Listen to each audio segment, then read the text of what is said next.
Hey everyone, welcome back to my channel. We are back with another episode on houseplants for the beginners. मेरे last video में हमने pothos के बारे में बात की थी, जो बहुत अच्छी एक बिगनर्स प्लांट है, जिसकी लिंक मैं ऊपर डाल रही हूँ. अगर आपने नहीं देखा है तो आप उसे वहाँ देख सकते हैं. As you can see, today the plant in focus is Aglaonema, जिसे हम कॉमनली चाइनीज़ एवरग्रीन के नाम से जानते हैं. अगर आप इसे नर्सरी में लेने जाएंगे तो वहाँ आप इसे इस नाम से मांग सकते हैं. चूँकि इस प्लांट की ओरिजिन ट्रॉपिकल और सब ट्रॉपिकल रीजन में हुई है, इसलिए हमारे कंट्री के क्लाइमेटिक कंडीशंस के अकॉर्डिंग बहुत अच्छे से अडेप्ट हुई है और बहुत अच्छे से फ्लरिश करती है. ये प्लांट बहुत ज़्यादा पॉपुलर है हाउस प्लांट्स की कैटेगरी में, क्योंकि इसके फ्लावरिंग होने के बावजूद इसके प्लांट्स जो हैं, जो कि ब्रैक्ट्स और स्पेड्स के फॉर्म में ग्रो होते हैं, which are not very conspicuous, but the actual beauty of this plant lies in its attractive foliage. So let's dive into educating ourselves with some of the varieties of Aglaonema present out there. इनमें से सबसे पहले हम बात करेंगे the most popular variety silver queen के बारे में. इस वैरायटी की पहचान है इसके लंबे ग्रीन लीव्स, जिनके ऊपर ग्रे कलर के पैचेस होते हैं. और ये ग्रीन वैरायटी का एग्लोनिमा उसे हम घर के या अपने वर्क प्लेस के किसी भी कॉर्नर में आसानी से रख सकते हैं, क्योंकि इसे बहुत ज़्यादा ब्राइट लाइट की ज़रूरत नहीं होती है. As you can C, aglaonema plants के जितने भी वैरायटीज़ हैं, उनमें ये अट्रैक्टिव लीव्स के साथ साथ उनके जो टेंडर स्टेम हैं, उनके भी कलर्स कितने अट्रैक्टिव हैं, which is what makes them one of my favourite plants. ये जो नेक्स्ट शेडेड पिंक वैरायटी देख रहे हैं आप एग्लोनिमा की, इन्हें हम कॉमनली रेड पिकॉक के नाम से जानते हैं. आप इन्हें आसानी से ब्राइट बट इनडायरेक्ट सनलाइट में रख सकते हैं, because bright light enhances their colour, लेकिन सनलाइट हमेशा इनडायरेक्ट हो, क्योंकि उनकी लीव्स नहीं तो फिर ख़राब हो जाएगी. इन प्लांट्स को आप आसानी से पहचान सकते हैं उनके ब्रॉड ग्रीन लीव्स से, with splashes of beautiful shade of pink. Now coming on to our third variety, ये एग्लोनिमा स्नो वाइट है. हमारी रेड पिकॉक वेराइटी के जैसे इनके भी बहुत ही ब्रॉड लीव्स हैं, बट इनके ऊपर ग्रीन के साथ स्प्लैशेस ऑफ वाइट है, जो बिल्कुल स्नोफ्लेक्स के जैसे लगते हैं. This particular variety is very Hardy, drought tolerant और लो मेंटेनेंस प्लांट है. इनमें बहुत ज़्यादा पानी डालने की बिल्कुल ज़रूरत नहीं है. And now coming on to our last but my most favourite and the popular one, lipstick aglaonema. True to its name, इनके लीव्स पर ग्रीन, रेड एंड क्रीम का मिक्स है, एज यू कैन सी. और specially on the margins and along the vein बिल्कुल vibrant red colour हैं, जो मेरी experience के अकॉर्डिंग और भी ज़्यादा एम्पलीफाई हो जाते हैं जब हम इन्हें ब्राइट बट इनडायरेक्ट सनलाइट में रखते हैं. मैं आपको इनके केयर टेक्निक्स बताती हूँ. सबसे पहले हम लोग लाइट के बारे में बात करेंगे. इन प्लांट्स की यूएसपी है इनके लो टू मॉडरेट और ब्राइट लाइट में अडेप्ट करने की कैपेसिटी, जिनके कारण आप इनको अपने रूम के किसी कॉर्नर में जहाँ पे थोड़ी हल्की लाइट भी आ रही हो, वहाँ से लेकर bright corner in your balcony में भी रख सकते हैं. और बस केवल इतना ध्यान रखना है कि वो लाइट फिल्टर्ड हो, डायरेक्ट सनलाइट से दूर रखना है इन्हें. दूसरी जिस बात पे हमें ध्यान रखनी है वो इनके वाटरिंग कंडीशंस की है. इन प्लांट्स में पानी तब डालनी चाहिए जब सॉइल ऊपर से एटलीस्ट 2 इंच ड्राई हो गई हो. बेस्ट तरीका ये है कि हम लोग फिंगर को जब पोक करते हैं मिट्टी में, तो अगर उसके साथ स्टिक होकर मिट्टी नहीं आती है, that means it's time to water the plants. अगर स्टिक हो रही है तो पानी बिल्कुल ना डालें, अदरवाइज़ रूट रॉट होने का डर होता है. मोस्टली हफ्ते में एक बार पानी डालने का टेक्निक सही है, but it depends on the climatic condition of the place. और समर में थोड़ी ज़्यादा फ्रीक्वेंसी हो सकती है, बट विंटर्स में ये 2 हफ्ते में एक बार भी डालने से हो जाता है. टाइम टू टाइम शावरिंग करनी चाहिए समर्स में हमें. तीसरी बात जो हमें इसकी ध्यान रखनी है वो सॉइल रिक्वायरमेंट. बहुत ज़्यादा इसमें सॉइल के लिए कुछ टेक्निक नहीं है वैसा. 50% पॉटिंग मिक्स में अगर हम लोग 50% सैंड और परलाइट मिलाकर डालते हैं, तो that will make the soil porous enough for proper drainage. Fourth point जिस पे हमें थोड़ा ध्यान रखना है वो टेम्परेचर है. These plants are warmth loving plants और टेम्परेचर जो है वो इनकी 16 degree to 30 degree centigrade ideal है, जो हमारे कंट्री में मोस्टली रहते हैं इस तरह से। और विंटर्स में अगर काफ़ी कम हो जाती है टेम्परेचर जिन एरियाज़ में, तो उस टाइम पे हमें इन्हें अंदर ले आना चाहिए घर के। Coming on to its fertiliser requirement, ये इन प्लांट्स को बहुत ज़्यादा फर्टिलाइज़र की ज़रूरत नहीं होती है। महीने में या 2 महीने में एक बार फर्टिलाइज़र, कोई सा भी हाउस होल्ड फर्टिलाइज़र या फिर डाइल्यूटेड लिक्विड फर्टिलाइज़र डाल सकते हैं हम लोग इसमें, स्पेशली समर्स और स्प्रिंग में। विंटर्स में इनमें बिल्कुल भी फर्टिलाइज़र नहीं डालनी चाहिए, क्योंकि इस टाइम पे प्लांट्स जो हैं वो डॉर्मेंसी पीरियड में होते हैं और इन्हें डिस्टर्ब नहीं करना चाहिए। अभी प्रोपगेशन मेथड जो है इनका वो थोड़ा डिफ़िकल्ट है। बेसिकली 2 मेथड से होता है, रूट प्रोपगेशन से और स्टेम मेथड से। तो जब मैं ये प्लांट नया नर्सरी से लेकर आई थी तो उस समय ये थोड़ी बड़ी थी और मैंने इसके एक स्टेम को काट कर पानी में डाला था करीब 1-1.5 महीने पहले, और जो बचा हुआ प्लांट था उसको मैंने एक थोड़े से साइज़ बड़े गमले में इसको लगा दिया था, वो ये वाली प्लांट है।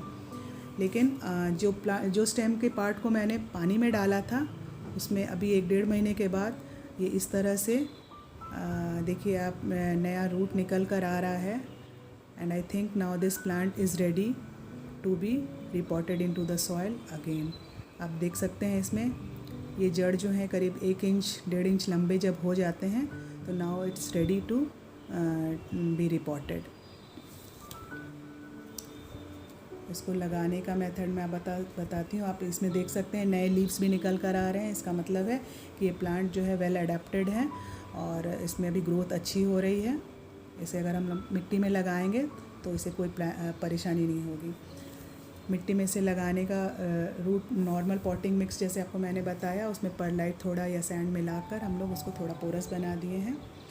3/4 गमले में से मैंने भरा है मिट्टी को और अब इसमें इस प्लांट को लगाकर और ऊपर से हम लोग इसको कवर करेंगे।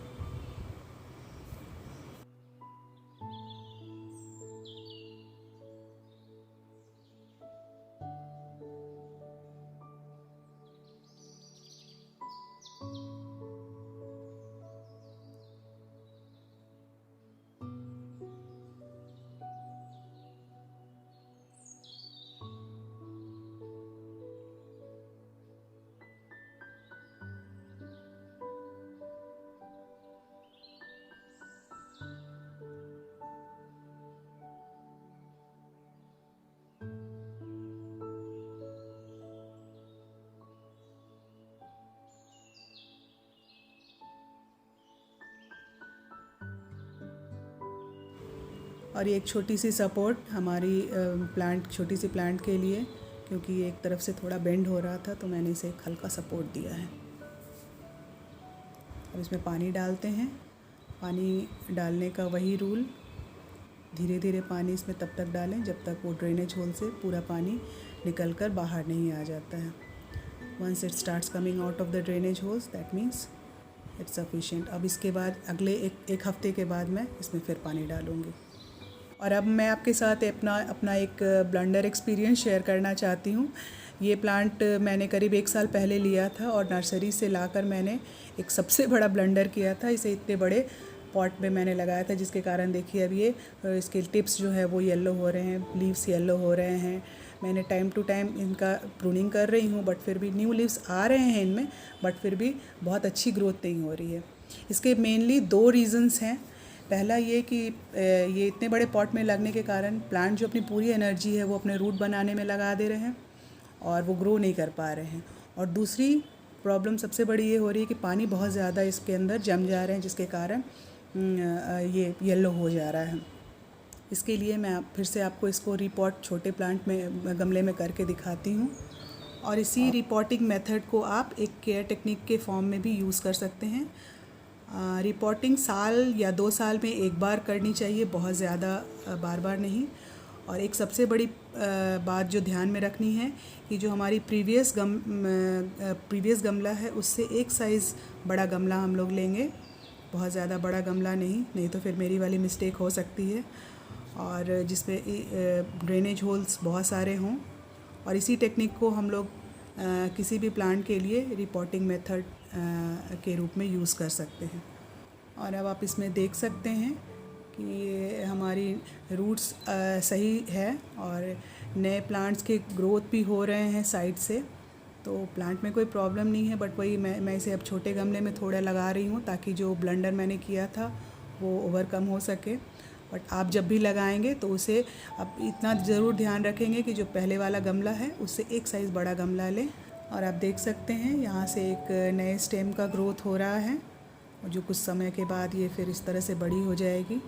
और मैं नेक्स्ट वीडियो में कोशिश करूँगी कि आपको इसका क्या कंडीशन हुआ वो आपके साथ शेयर कर सकूँ। और अब एक बहुत इम्पॉर्टेंट एस्पेक्ट इनकी ग्रूमिंग के बारे में। जैसे आप देख सकते हैं इनके ब्यूटीफुल लीव्स पे कितना डस्ट डिपॉजिट हो जाता है। तो इसे हमने कैसे क्लीन करना है ये मेथड मैं आपको बताती हूँ। एक माइल्ड डिटर्जेंट वाटर हम लोग लेंगे और एक हल्की कॉटन की क्लॉथ या माइक्रोफाइब्रिल की क्लॉथ को हल्का सा उसमें डिप करके और जैसे मैं आपको दिखा रही हूँ उस तरह से इसे क्लीन करना है। बहुत ध्यान से देखेंगे। एक हाथ को हम लोग नीचे लगाकर हल्का सा सपोर्ट देंगे लीव्स को और उसके बाद हल्के हाथ से ऊपर से starting from the base towards the tip ऐसे धीरे धीरे वाइप करना है। बहुत ज़्यादा ज़ोर से ना करें, नहीं तो फिर वो लीव्स के डिस्टॉर्ट होने की चांसेस हो जाती है। देखिए कितना डस्ट निकल रहा है इस तरह से। नाउ एक और चीज़ है, इस तरह से क्लीन करने से ये इंसेक्ट्स और पेस्ट वगैरह को भी डिपॉजिट नहीं होने देते हैं। और इसमें हम लोग time to time insecticide spray भी करते हैं तो उनके भी इस पर स्पॉट्स वगैरह आ जाते हैं। तो इस तरह से क्लीन कर देने पे 2-3 दिन के बीच में इनके कलर बहुत ही सुंदर एनहांस होकर आते हैं। ये दोनों साइड ध्यान रखेंगे हम लोग। और हमेशा एक चीज़ और ध्यान रखें कि एक ही कपड़े से हम लोग दूसरे प्लांट को नहीं साफ़ करें, नहीं तो एक प्लांट का इन्फेक्शन दूसरे को जाने का चांसेस हो जाता है। So always keep changing the cloth with every plant. इन सब पर भी उसी मेथड से हम लोग करेंगे। नीचे से हल्का सपोर्ट और ऊपर से हल्के हाथ से उसको पाइप करेंगे। You can also spray while spraying the leaves with the water। जब उस पर जब थोड़ी वेट होती है लीव्स उस टाइम पे हम लोग एक सूखे कपड़े से उसको पोंछ सकते हैं इस तरह से।